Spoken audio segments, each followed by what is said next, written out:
Hi everyone, I'm Jake Cormier from Off the Page Games. Thanks for watching this video. This is our 2026 preview. So this is going to kind of cover all the things that we're working on, all the things that we're excited about, and I hope you're excited as well. Thanks for watching the videos. Thanks for being a supporter and checking this out.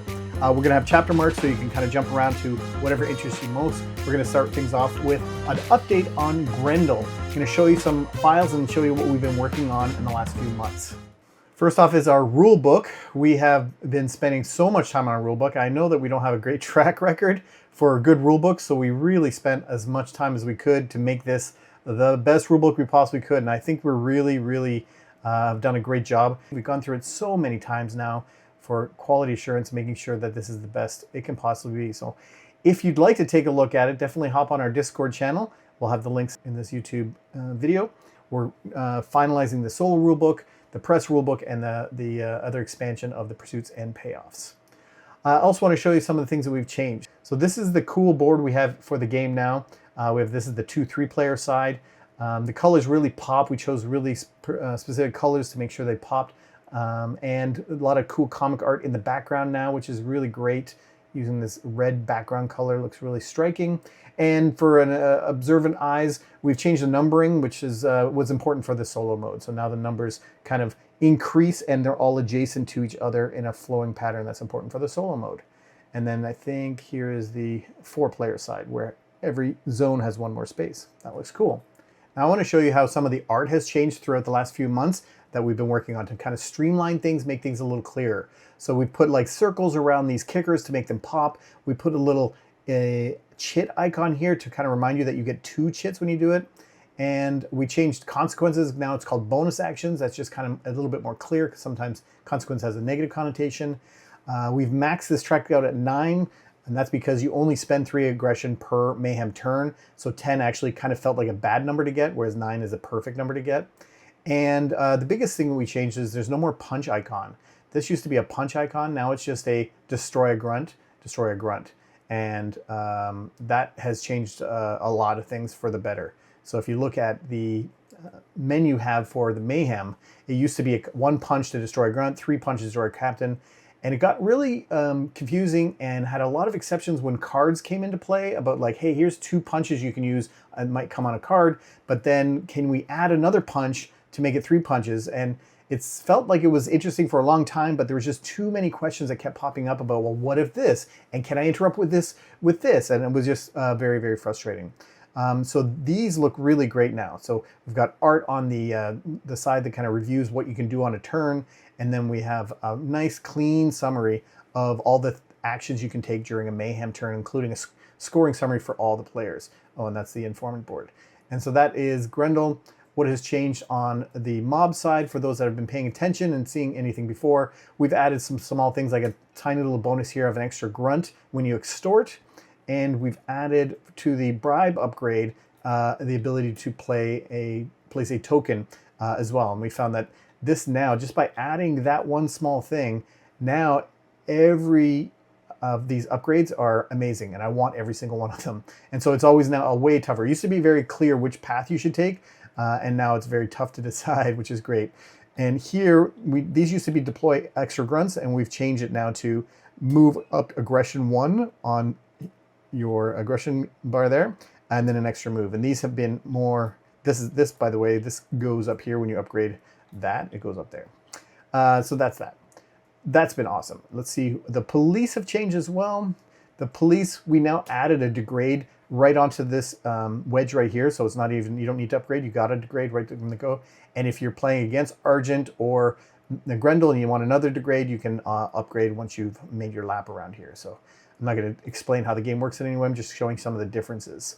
I don't know if much else has changed with the police besides a bunch of card text. That's changed a million times. And Argent's changed a lot. He used to have this little area where you can kind of if you bust, you can put it up there, kind of save it. I can't even remember what we called it now. It's been so long since we played it that way. But there is no more saving yourself if you bust. So now we have this bonus tile that gives you 2 aggression if you don't bust. And so the idea is you flip these over, and if you get 4 skulls, you bust. So now I'm at 1 skull. And again, you can see we got rid of the punch button. It's just destroy a grunt. Now I'm at 2 skulls. Now it's actually already risky, 3 skulls. because there's one card in there with 2 skulls in it, so I could bust. If I went one more time, I might stop there. And then I get this 2 aggression. But there is no, it's up to you if you want to see. I could have kept going 6, 7, I would have bust, and then I have to get rid of, I get this, I don't get the bonus tile anymore, and I have to get one of those. Again, I'm not here to explain, I'm just showing you some of the differences. And that's one of the huge differences for Argent, that it really feels like you're pushing your luck every single turn, time you play, which is great. So the solo modes for each have been tested over and over again and tweaked to a nth degree. And what I love about what they've done, the designers, Alara and Sen, mostly Alara for the solo mode, she really took the lead on the solo modes, has done with the solo modes is that you can play against any of these factions as a solo mode kind of automa, like a automatic player. And they use that faction's kind of core mechanic. So if you're playing against the mob, as the mob is this automated AI type of player, you're going to use dice to roll dice and assign them based on what you get, and you're going to activate these. And you do that by using these location cards. You say, oh, in this location, location 13, and we roll the die, that's going to happen. For Grendel, you're still pulling tokens from a bag and you're placing them here on this board. The police, you're going around a rondel. And what's interesting about that is what we had to do is for the cards, every location card has a police car and a movement. So that says police car 2 moves 1 space, whereas another one might say police car 1 moves 2 spaces. And so these cars are numbered 1 and 2, and they move 1 or 2 spaces around this rondel. And you do the actions on the outside in the crime phase and the inside for the mayhem phase. And then finally was Argent is using this push your luck mechanic, and he does different things whether he's in the crime or the mayhem phase. And that is another actual change to the game, where we actually changed the phases. It used to be called planning and mayhem, and then I think it was Sen who just kind of said, why isn't it called crime phase and mayhem phase? It's called the game of crime and mayhem. And we're like, oh yeah, of course, it should be. It just meant we had to rename a bunch of things, because in the mobs board, they used to have a thing called these were his crimes, and so we had to call these felonies. And we had a felonies expansion, so we had to rename felonies corruption. And so we had a kind of a cascading effect. Everything we've been doing over the last few months is play testing all of these modes, and then of course the press. I want to take a few more minutes to show you the press. So the press, because it changed a lot since we kind of demonstrated it on the Kickstarter campaign, is pretty awesome now. So you shuffle these cards, you flip one over, whatever's on the back of this one is out for this round. You can't use it. And you have to play 2 of these polyomino tokens, of which you can rotate, but you can't flip. And you place them on this board. Now you cannot cover these orange spaces, and you can cover anything else, but you don't want to cover these upgrades, because if at the end, once you get from the start space all the way to this ending space, you get it to upgrade based on how many of these are visible. So maybe you put this one here, for example, and you would get to do a move, and you get to do add aggression to a tower, and maybe this one would let you do something called a snapshot. Not only would this let me get to do a snapshot of grunt, but because I filled this column in, I get another snapshot of grunt. And so how does that work? Well, let me put a guy on this space. For example, if it was here and I got a snapshot. When you snapshot, you have to have a press grunt is the only thing that can do a snapshot. So you need your press grunts, and you take a press grunt and another grunt in the same location and move them to an adjacent location. So let's say we're going to move up here. And when you do that, you put a unconfirmed eyewitness token here. It's not fully confirmed. This story is not really corroborated. And the only person that can corroborate that story is a captain. And so now you have to somehow move a captain into this space, or maybe you snapshot into the location where a captain is. When at any time, you can confirm a story when there's a captain in that space. And what they do is they get rid of that token and they bring a confirmed token in there. And now it's orange. When it's white, it's not a player color. So this is interesting because it does not impede somebody's scoring. So for example, let's put it up here just to show you. In this one, there is, Grendel would still score with their fear token. The mob would still score by having 2 different unique pieces. And this is nobody's piece, and it does nothing for anybody. So that's interesting that it doesn't impact people's scoring. And it's just been really fascinating watching that play out. And so this gets confirmed, great, and it goes to an orange. And then these 2 pieces get sent to confidential sources. And so they get sent in here, and you can put them in either order. And this now we have to push this out. So one of these, the game comes preceded with these white kind of see-through, clear, whatever you want to call it, grunts, 2 mob ones and 2 police ones, because they're informants. And so they come out, and this gets pushed along. And as more come in here, these get pushed out. At the end of your turn, this has to be placed in any location where one of your captains is. And what these do is that these are things that you can always snapshot. If somebody can punch this, like Grendel can come in and punch this, it just comes back into the press's supply, and the press is able to deploy these out whenever they deploy one of their grunts. So that's interesting. And that just ensures they always have somebody to snapshot. And they can shield these as well. And their shielding is actually done very interestingly compared to everybody else. At any time during their turn, they can sacrifice one of their grunts out of the, not out of the game, but back into their supply to shield any token in the same location. So that's interesting. So they actually have to give up presence and grunts in order to shield their tokens. And they need those grunts out there. So it's often been a tricky thing. Now, this was actually a very bad placement. I just did this to show you, but now I can't close this. So that would have been silly to do that. But let's say I did that. I'll just do a simple one. That one, and then that one. So if on my next turn, so that my first turn I would play 2 of these, my next turn I would play 2 more, activating each of these icons. And this, if I complete a row, I get to draw cards. So I would have drawn 2 cards here, and I got a free snapshot out of this. And then I get to upgrade. When you upgrade, first you see how many upgrades you have available. I get 2 upgrades available. So I would remove all of these. I would discard this card, and I'd flip it over to see what it was. It was this 3Z, and I'd flip this one up onto the next one. I would make sure this next one was placed here, and now I get to upgrade any 2 pieces. And I can flip any of these 2 over to their orange side, and I can take one of these onesie tokens, and it also has a slide a token to an adjacent space. Slide a white one or slide a orange one. And so I think I will take one of those, and I think I'll take, maybe flip this one over and take that one, because this has a degrade on the other side. Maybe I want to use that depending on who I'm fighting. And so each of these boards has a nice little pattern that you're trying to match and trying to maximize your polyomino placements. It's a very, very fun little polyomino placement of a game. It's great. And I'm sure you can assume this is correct, but yes, we have a solo mode as well. Here's the solo mode for the press. They play polyominoes based on this random. You would shuffle this up, and you would place this, matching that location in the top leftmost spot you can.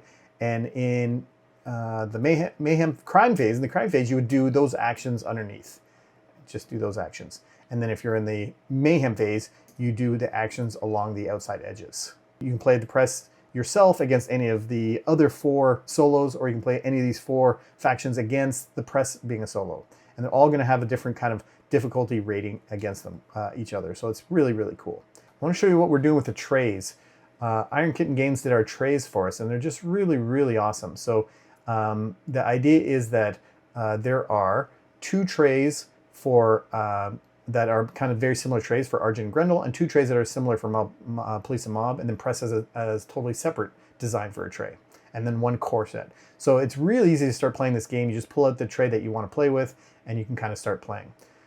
So you can see, for example, Argent's tray, everything kind of goes underneath all the cards. You can see the Mayhem turn marker here and their scoring marker are kind of along the side. So even when they're, is there a good picture of that? Yeah, you can see all of the factions on the side, which is really cool, I thought. That's really nice. That's cool. And then Grendel looks very similar. Everything kind of has a nice tidy spot for it, which is great. And then the mob have all their spots for their grunts and captains. That's what makes them different. Same with, that was the police. This is the mob. And then the press is, since they have so many different things, they have to have their own spaces for everything, including the polyominoes in here. That's what that is. And then the core set is down here, where you have everything for, like, here's your setup cards. Here are the clear aggression tokens that you're going to use to put them in if you're playing with fewer people. So you kind of pre-seed the towers so that they have some weight in them already. Awesome, awesome, awesome. And you can see how the kind of reference board slides into the top of each faction's thing. It's really cool. If you ever saw our game Harrow County, it's kind of taking a page from that. which I really, really loved. I thought that was cool. And everything's going to stack perfectly in there. Look at that. Really cool. The building's going in there. Just lovely. Counterweights. Grendel bag. The rules. Fantastic. Oh, I almost forgot one cool thing I forgot to mention. We didn't make the stretch goal, the very final stretch goal, about metal shock fork. And so we kept progressing with the wooden start player token instead of the metal one. And then by the time we had to redesign this final layer here, we couldn't fit the wooden shock fork. And so lo and behold, everyone's going to get the metal shock fork for a start player token. So now, because it's nice and thin, it fit in perfectly in this spot. So there you go. There is the start player fork. Everyone gets the metal shock fork that got the all-in edition. Next up, I'll tell you a little bit about the creeps. This is what the creeps looks like. I think this is amazingly adorable art. Like, look at how cool that is. And the very, very full of a lot of personality. I think this is just going to do really well for us. It's our first family game, and it's from comic creator Chris Schweitzer. And it's a comic you might not have heard of because it's one of those ones, or you might have, but it's one of those ones that are from like the Scholastic Book Club, you know? So it wasn't necessarily something you find in a comic book store. It was never in comic stores. There's 3 trade volumes of this, 3 graphic novels, and they're very fun and adorable kind of stories about these kids, detectives that are trying to protect the town from monsters. And no one usually ever sees the monsters except them, but they for sure are monsters in there, and they're really, really well done. So this game, what we did is there's 2 rule books, one that says read me first and one is the other one. It's because that's the family mode, and then there's the full game. And so this is, you can play a family game mode, and that plays in like 15, 20, maybe 25 minutes. And then the full game plays in about an hour, depending on how many players you play with it. And it's got just tons of really cool art. So for example, in the game, you have like these really cool cards that have monsters on them, and they have a monster on the top and a monster on the bottom. Where am I going here? This. So like the Fridge Goblin, such a cool thing, and then there's Marg on the bottom. And so these are kind of cards where you can flip either way that you want. But we even put a little icon on there, so you can see that icon there is the icon for the monster below it. So you don't even have to flip them if you don't want to. So you can see lots of really cool monsters here. Which one do I want to show you? I can't tell which way I'm going. Oh, everything's backwards for me. There's that one's a pretty cool one. Pool Slider. I got sleeves on these cards, so they're kind of shiny. I think that's a cool one. And then Gutter Grabbers on the bottom. Really cool monsters. So those are the monsters. You're playing those in an effort to kind of below the matching one on these clipboard cards. They're going to have a matching monster on those cards. Anyways, I don't have to explain the game, but I want to show you some of the other art that if you haven't seen it yet. The trap cards to me are really the thing that makes this game so cool and adorable. It's a great game otherwise, but for the cool thing, it just has these really cool traps that you can play, and like Pickleball Net and Identity Thief and Electromagnet. Let me see if I can find my favorite one. I'm gonna find my favorite one. It's, well, that one's a good one. Sack of Raccoons. Who wouldn't want to play that as a trap card? Set Clocks Back. I just think that's hilarious. It's like this vampire's like, what? It's not morning yet, is it? I think it's great. And so you play these trap cards. It comes with all of these really great chunky tokens representing your characters. And it's a great, real cool game. And you can get this game right now. Okay, I don't have to pack this up. I'll do this later. You can get this game right now on the Grendel late pledge on Hive. We have it. We'll have links down below. And if you already did get Grendel, then the shipping for this is free. So you're not paying any more for shipping. And it's even $5 less than you'll get it for once it hits retail. So it's a great deal. But you can still just buy this game if you want on the Hive for the $5 cheaper rate. And then that'd be great. It'll get shipped at the same time as Grendel. So that's the Creeps. We are participating in the Dice Tower crowdfunding campaign that's coming up in January, or is already live, depending on when you're watching this. And what we're adding to the campaign for them is a new downloadable expansion, will you call it? It's got 12 new maps, 2 for each chapter, but it also has 4 new cards. One that's just kind of a rules card, and 3 new challenge cards. And the idea is that on these new maps, we've hidden Tom's fedora. So this is called Find the Fedora. And if you find the fedora, and there's a rule for the fedora, they are in the same row or column as the northern, eastern, western, or southernmost rock. So if you know where the edge of the rock, the kind of mountain range is, in that row or column might be one of these 3 hats.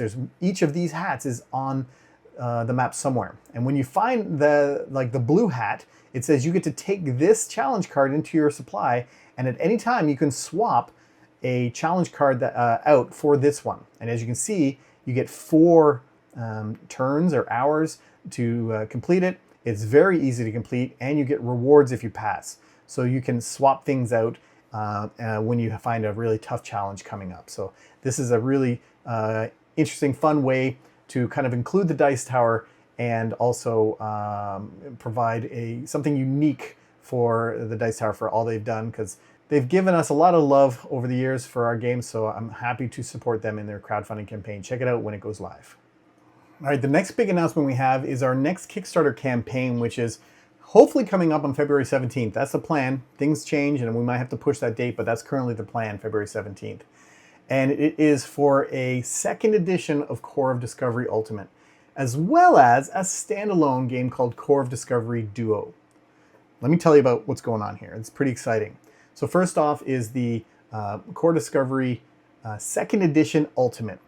Why are we doing this and what are we doing? So we're totally sold out of the Ultimate everywhere around the world. It's great that we are, and I'm loving that people love the Ultimate. We wanted to do some quality of life improvements. And so here are the different changes that we've done for this game. First off, we're going to be updating the tray system. I don't have any art for this to show you off what it is yet, but we're going to get rid of all the plastic in the trays, and everything's going to be boxes. And so if you want to play Flora, you take the Flora box and then the core game box, and that's all you need. And this is going to be so much easier for you to play, and it's more environmentally friendly, which is great as well. Why is it going to be easier to play? Because the second thing we're doing is we're duplicating cards. And so this is going to make games a lot easier to play. No more will you have to, when you finish playing Fauna and you want to play Flora, you don't have to take out all the challenge cards, any threat-specific cards or destiny cards, and find the Flora-specific ones, put them in and reshuffle. No. In the Flora box will come with all the duplicate of the core challenge cards and all the threat cards and all the destiny cards, all the ones that are the same in the other boxes, but you don't have to swap between them. So now you just literally pull out the Flora and your common box of just normal stuff like characters and gears, and you're ready to go. So it's going to be way easier to get this game to the table. That's a big difference. It's not all though. Obviously we have an improved rulebook. We've got a lot of feedback, and we're really trying to listen to the feedback and really try to put a little bit more QA into this version of the rulebook. Really frustrated me so much that we screwed up our rulebook so much. So learning, moving forward. We are deciding to remove the training mission altogether. It's caused too much headaches, mostly because we did a bad job kind of communicating what was happening in the training mission, but it doesn't really set players up for success very well. So we're removing that, jumping you right into the Fauna mission, which is the most straightforward mission anyways. So that's great. We're also reorganizing things and kind of clearing a lot more up. So we've taken all the feedback we've heard from BGG and anywhere and really kind of improved the rulebook, including the expansion rulebooks.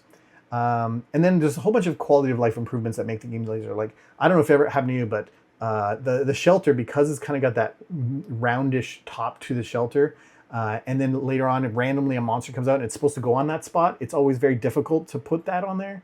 Or maybe you use York to find a shelter and you predict a terrain, so it doesn't go on a shelter space, it's going on a wood space, but now you can't remember that's wood, so you want to kind of put a little token on it, but you can't because again it's rounded. So we're just going to make a flat top to the shelter so that you can put a token on top to remind you what's underneath it, or to put a monster on there. That's pretty straightforward. The approach to the arch card, which is always the first challenge card, we're going to make it a different colored back so that because it never gets shuffled in anyways, it'll make it easier to find. Small things like that. The monster tokens, we're making them a little bit bigger so that they fit over the holes and they don't kind of half fall into the holes. And obviously we're going to be printing a map on the concealer, the map concealer page, you know, the page that kind of slides in to hide all the map circle things so that you don't see the map. A lot of people threw that away because it was a blank piece of cardboard. So we're going to print an image on that so that it's very obvious that that's what it is. And that's all some of the improvements we're having. And we do have a plan for those that bought the first Ultimate plan and how they can get a Fix-It pack. If they want to get the Duo, then they'll get the Fix-It pack for free. Otherwise, they can buy it for a nominal fee, so that's fine too. So we will make sure everybody can get get access to that. We want to respect our backers from our first campaign a lot, and so we want to make sure you have the same cool experience. Next thing is Core Discovery Duo, a 2-player only cooperative game in which you and your partner are playing to create a map together instead of the other way around of exploring a map. So you now are creating a map. And so how it works is that we randomly choose some terrains kind of icons, tokens to go here. And these are the rules that everybody knows. And we can talk about these rules out loud. For example, there's a max 1 food per row and column. All the skulls are connected on this map. And in every column with a rock, there's at least 1 water and vice versa. But on top of that, I'm playing as Lewis, and this is kind of behind a screen. I'm playing on Tabletop Simulator, so it's kind of red shaded here, but imagine that's a screen. I randomly grabbed some resources and put them here, and I have these rules. I know these rules also must be adhered to, and I know my partner has these 5 resources, but I don't know what my partner's rules are. On my turn, I have to play a card to this middle map. So I think I will just kind of place that randomly. And then this slides over, and a new card comes out. And then my opponent plays this card or one of the cards in their hand, and they keep going. And you're trying to place this to communicate to you, like, oh, he played that there. Does that mean TP? It must be next to Vine, so maybe that goes there. This is just behind my screen, so he doesn't see what I'm guessing. I'm trying to figure out what's diagonal to each other. Well, he could have been that, though. Maybe he was communicating that is diagonal to that. And so you're trying to use these cards to communicate to each other. And so how the game ends is that as long as there's at least one of each terrain existing on the map, then either player can place a fort. And so there would be a fort card that would get added next to this, and there would have to be a mushroom over there in order for it to be legal. And then you must check to see if every single rule is true. You go through every single terrain and make sure everything adheres to all the rules. And if it does, you win the game. If not, you fail and you lose. I'm so excited about this game came to me from the fact that when I was making Core Discovery with Sen, and I was the one who was making the first maps before we paid some programmer to create an app that made the maps for us, at least the starting elements of the map, so that we could at least make them a lot easier. I had to make them, and it was a challenging puzzle just trying to make a map that fit all the logic rules. And so once Core Discovery game came out, I just thought, that was a fun thing. Is there a game in there? And that's where this whole idea came from, was like, yeah, I think there is a game in here. It's super cool, super interesting. I can't wait to show you more. So that's what's coming next. A lot of people are asking, well, what's next? What's the next game that's coming out? And so hopefully later this year, we're going to be having another Kickstarter campaign for our next game. And this one's a bit of a different thing for us because we're still trying to stay true to our brand, but we're doing things a little bit in reverse this time. And so what we're doing is we've created a game that we really like, and instead of basing it on a comic, we're doing the other way around, where we've actually hired a comic book writer and illustrator to make a comic based on the game that we made. And so this is a family game. I don't want to get into too much details right now because I want to kind of keep the focus on Core Discovery Duo and Mutiny and whatnot. So this will drop, more information on this will drop a little bit afterwards. But that all said, I'll show you a little bit of the art that we have going for for this game, which I won't title yet. I'll just kind of give you some art ideas. You can see this really family-friendly kind of anthropomorphic animals. Really cool stuff. This comic was written by Chris Schweitzer, the same comic creator who did The Creeps, and he wrote this. And we had Rocio Ognovich do all the art for this, which is just a gorgeous and adorable art. And so we're going to be releasing these as web comics, so you don't have to go to a store and buy them. And they're always kind of ended in a to be continued kind of thing after a few pages. So really, really cute. Excited to show you more about this soon. Now I'll tell you about the conventions we're going to this year really quickly. We are going to Gamma in March, and I'm pretty excited because we've got a 10 by 20 booth, which is exciting for us because we're getting a little bit bigger and we have more things to show off, so that's pretty exciting. And we're going to Origins and Gen Con in June and July. And in those ones, we don't have a booth, but we'll have our games will be for sale at a booth. Usually Surf and Meat helps us sell their games, which is really nice. But we'll be there demoing all our new games, including upcoming games, so that's pretty exciting. And then PAX U will have a booth and we'll be demoing, and that's in December. So not tons of things, but that's why that's the ones we're going to. So if you've been a fan or a supporter or a backer of our games and you want to ask what else you can do to get involved or get engaged with us.